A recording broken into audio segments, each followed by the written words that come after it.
This is Pav Bambra here for PSB Sports. I'm at Andrea Scarpa versus Davies and Katie Taylor press conference here today in London. As you can see with me, Dana Hearn.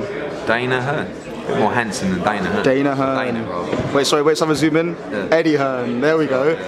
How you doing? You right, mate? Good, mate. You've been working on that banter, or just, is that natural? Nah, you know what it is, I've been working on it. Natural banter. Because I always get absolutely ruined in our interviews at the start. So I figured, that should be. Yeah, I guess so. But firstly, Eddie, how have you been with everything? Obviously, everything's been really busy. You're in Monte Carlo. This show, Dublin, you were in Dublin 2 days ago. Vegas last weekend. Vegas last weekend. How have you been? Very good, mate. Very good. Very excited about this show. Obviously for Katie Taylor, but also because we've got a lot of our younger fighters stepping up into big fights and big tests, and I think that's the way it should be. Notably, saying in the press conference, Davies, you know, I interviewed him outside there. He said that, you know, this training camp for him, it's been good, but at the same time, it's been very, very difficult because, you know, he's arguably playing for the toughest fight of his career. Yeah. So at times he's felt alone, but he said that, you know, it's all going to be worth it on Saturday night, and obviously what a test he's got in Andrea Scarpa, Eddie. It's a great fight because if the hype is not real, he cannot beat Andrea Scarpa. Like, you can't go from the level of opposition he's been fighting and then step up to Scarpa and beat him if you're not the real deal. And I believe he's the real deal, but we'll find out. And that's a great thing for fans, for broadcasters, for promoters, is that we will find out if he is the real deal. Also, Eddie, you know, with Katie Taylor obviously fighting on her debut Saturday, how's the response been in Ireland when you went there on Tuesday with Matchroom signing Katie Taylor, and obviously what are you hoping to build with her over in Ireland, not just in Ireland but also in the UK? It's been phenomenal. I mean, you know, the response in Dublin has been phenomenal. Katie Taylor is an icon in Ireland, absolutely huge. You know, so it's a big moment for boxing, I think, her debut. You know, there's been professional women's boxing here before, but not on this level and not on this platform, and not with this exposure. So I'm excited to see her fight. I think she's a great role model. I think she's a great athlete, and yeah, I'm nervous for her as well. I'm really excited to watch her debut on Saturday night. There's been a lot, obviously, you know, prior to you signing her, I'm sure you had your opinions on female boxing. There's been a lot said about that, but I think, you know, you're obviously positive in the sense that, you know, after Rio, you know, if the broadcasters believe there's the right product, as you say, and there's a demand for it, which there now is, you know, signing someone like Katie Taylor can really help push female boxing and obviously be a good role model as well. Yeah, there wasn't the interest from broadcasters 4 years ago. Yeah. There is now, and I'm not looking at it as women's boxing. I mean, it's just a fight. It's just boxing, and if it's entertaining, it's entertaining. It doesn't matter if it's two women, two men, a couple of giraffes. Like, it's just a battle's a battle. And she's got the style. Not all amateurs, and this goes for men as well, have got the style that's entertaining. She has. And I'm excited to watch that style on Saturday night. If it goes the way I think it could go, this thing is going to go through the roof. So let's see. She's a great, like I said, she's a great role model. She's a great athlete. She's a great person, and she inspires me. You know, she makes all the things that are good in sport are her motives behind what she wants to achieve. No interest, there's no backstabbing, there's no politics, there's no greed. It's just she knows what she wants to do. She wants to go and win world titles in multiple ways, and she wants to be remembered as someone that changed the face of the sport. Eddie, also recently the board came out, I think a few days ago, about Dillian and Derek.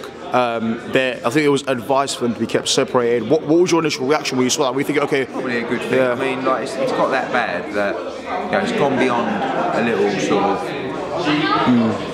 head to head, and like, it's dangerous now. So, and we want the fight to take place. So we're going to go back to. I want them to do a head to head at the same time. Yeah. So exactly. we'll have to come up with an idea and go to the board and say, "Are you happy with this?" Fence. Yeah, fence has been done, but something similar maybe. Fair enough. How, obviously, after that scuffle they had on, the gloves were off. What is Dillian's mindset at the moment? I mean, how is he in training? If you've spoken to him recently. Yeah, more motivated than ever. I mean, it's giving them a massive edge, isn't it, about what they want to achieve, and you know, it's bad blood times 500. So, you know, that will be aired shortly, and people enjoy seeing that. Yeah. Don't know what we're going to show and what we're not going to show, but you know, will air that, and I think it'll be a great fight. Also, Eddie, in terms of the December 10th card, yesterday you announced Ortiz versus Davies. Exciting because it's a fight Dave Allen said he wanted a long time. It's an interim bout for Luis Ortiz, yeah, sure. after the Scott fight. So, what would you prefer? Would you prefer someone from Germany or Russia or America who you've never heard of, or Dave Allen? Dave Allen. And the answer is Dave Allen. He's going to be well out of his depth, but he's going to show plenty of heart. He's got a great chin, and he's got a chance to change his life. Give British fighters the opportunity. That's what I'm trying to do. So I think Ortiz a massive favourite, but Allen's very, very tough. You saw that against Dillian Whyte. He went 10 hard rounds with Dillian Whyte on very short notice. I told him 3 weeks ago, get yourself in shape. He's been training with Dillian, sparring with Dillian for 4 weeks. He's fitter than he's ever been. So good luck to him. Eddie, also recently, Chris Eubank Senior and Junior both sent you tweets on Twitter. I think Eubank Senior said no demands, no BS. That were his words. Let's just fight. Eubank Junior wants to be on the December 10th card as well. He's currently in Dubai at the moment. He's been there for a while. I know you say you can't rule out working with him ever again, but have you been in discussions in 2017? Discussions. I mean, December 10th's a non-starter. Yep. He's been out for a long time. Shouldn't be looking at December 10th. We should be looking at early next year. Go in there, be fit, be ready. Happy to have a sit down and chat, but it's got to be done right. And it's you've got to have the input from me. I know what I'm doing. I know they're their own people, but I don't rule out working with them again. But who knows? How's everything going with December 10th at the moment in terms of how was AJ? Ticket sales are pretty much done, I believe, aren't they? Yeah, I think they released another 150 or something like that, like corporate ones. AJ's in great shape, very focused about Molina. I think it's going to be a tough fight. I spoke to Molina a lot. He's a game individual, so a huge opportunity for him. We're all set. Quigg's fighting Jose Cayetano, who is a good test for him, coming back from a broken jaw. Smith against Blackledge. Yafai's in a great fight against Conception. Tough Burton fight. against Buglione is a great fight. Ortiz against Allen. Chisora against Whyte. Katie Taylor on the bill as well. It's a huge night of boxing and 2 weeks of set. Eddie, notably, BT Sport and Box Nation's deal has recently been announced. Obviously, great for the sport of boxing itself. If boxing is being shown on TV in different places, it's best for the sport. When you first heard of it, what was your initial reaction on the deal? I knew about it for months. Okay. There's no secrets in this sport. Fair enough. I felt a little bit of relief.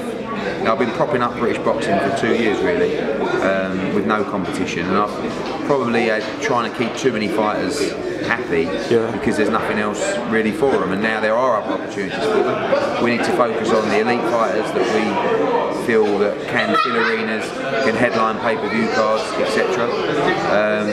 And there might be some migration from our fighters to them, and there might be some migration from their fighters to us.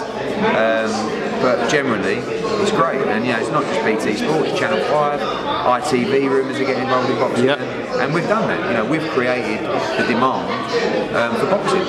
So, I think it's a tribute for all the things going on over the last couple of years. There's so many broadcasters now, after years and years of saying not a chance to boxing, and now saying, we're looking at it. Eddie, talk to me a bit about Lucas Brown. Another failed drugs test. He had the stake in Russia. Now obviously this has happened as no comment, but again, it's difficult because we don't know the full story, but it doesn't look good at all. You've got a guy who's tested his innocence and failed another drugs test. So you could turn around and say, look, I didn't know. This trainer told me I should be taking this. Ultimately, it's you're responsible for what goes into your system. So it's don't look good at all. Absolutely. Kovalev Ward, how was that experience for you in Vegas? A decent fight. Poor atmosphere, just in America and generally. But it was 8:30 in the evening, so it's quite hard to get, too high on that atmosphere. And I'd Ward just nicking a fight. Very, very close fight. Thought Kovalev kind of threw it away in the back end, but Ward was exceptional to turn the fight around. Sunday boxing. I know you've done that before with McDonald and Kameda. When he fought in America, Belgium Makabu. As a bank holiday. Yeah, I mean, obviously everyone had Monday off, but is it something you're thinking about? Because when I think about, like, for example, in America on Sundays, they show the NFL there, millions and millions of views. Just like Premier League football. Yeah. Boxing's a night out, so people want to go out, watch some sport, have a drink, have a party, have a good time. You don't really like to do that on a Sunday, unless it's bank holiday Sunday. So bank holidays are definitely something to look at, but beyond that, Saturday nights, even Friday nights, I don't think are as strong. But, okay, fair enough. Weird question, Pat. I know, but it was something that's been on my mind. Really? Sunday boxing, something we're thinking about. All right, mate. Anything else to add? No, I'm all done, mate. I think we're all. Thank you so much for your time once again, Eddie. Cheers, See you mate. Saturday, sorry.